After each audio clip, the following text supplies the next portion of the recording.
ఓట్ల చోరీపైన గగ్గోలు పెట్టిన రాహుల్ గాంధీ దీనిని రాజకీయంగా వాడుకునేందుకైతే ముందుకు కదులుతున్నట్లు స్పష్టంగా తెలుస్తోంది.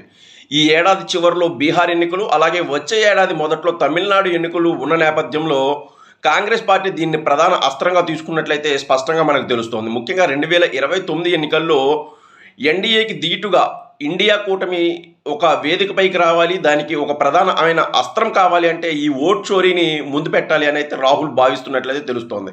కేవలం ఆయన బెంగళూరులో చేసిన ఆరోపణలు కాదు, ఇది ఒక రాజకీయ అస్త్రం అని మనం చెప్పొచ్చు. దీనిలో భాగంగా ఆయన ఇప్పుడు బీహార్లో ఓట్ అధికారి యాత్ర పేరుతో మళ్ళీ పాదయాత్ర చేయడానికైతే సిద్ధమవుతున్నారు. మొత్తం 16 రోజుల పాటు సాగే ఈ యాత్రలో ముఖ్యంగా ఓట్ల చోరీ జరిగింది అని ప్రజలకు చెప్పడం అనేది, అందులోనూ ప్రజల్లోకి విషబీజాలు నాటడం కానీ, వాళ్ళ మెదడులోకి విషాన్ని ఎక్కించడం కానీ ప్రధాన అస్త్రంగా కానుంది.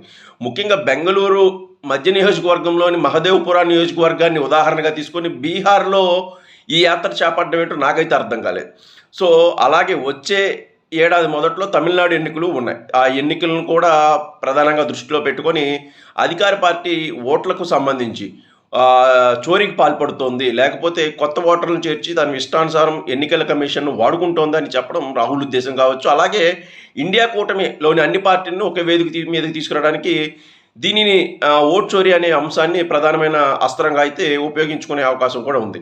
దీంతో పాటు ఇంకో కొత్త అంశం ఏంటంటే, ఒకవేళ 2029 ఎన్నికల్లో తమకు ఓటమి కనుక ఎదురైతే దానిని పూర్తిగా అధికార పక్షం మీద ఓట్ చోరీ మీద తోసేసే కుట్ర కూడా దీనిలో ఉంది. ఎందుకంటే మా ప్రమేయం లేదు, అధికార పక్షం మొదటి నుంచి మేము చెబుతున్నట్లు ఓట్లు చోరీ చేసి గెలిచింది అని చెప్పడానికి కూడా వీలుంటుంది. అంటే ప్రజల అభిప్రాయం మాకు అవసరం లేదు, ఆ అధికార పక్షం తప్పులు చేయబట్టే గెలిచింది అని ప్రజలకు చెప్పుకోవడం అనమాట. సో ఈ కారణాలన్నీ ఉన్నాయి, చాలా కారణాలు ఉన్నాయి. ఇప్పుడు ఈ విషయాన్ని మొత్తం దేశవ్యాప్తం చేయడానికైతే రాహుల్ గాంధీ పాదయాత్ర మొదలు పెడుతున్నట్లయితే తెలుస్తోంది. దీంతో పాటు కార్యకర్తల్లో ఒక కొత్త జోష్ నింపడానికి కూడా ఈ ఓట్ చోరీ అనే నినాదం అయితే బలంగా పనిచేసే అవకాశం ఉంది. ఎందుకంటే నిద్రణ వ్యవస్థలో ఉన్న కాంగ్రెస్ పక్షాలు, లేకపోతే ఇండియా కూటమి పక్షాలు మూడు టర్ముల పాటు అధికారం లేకపోవడంతో నిద్రాణంలో ఉన్నాయి.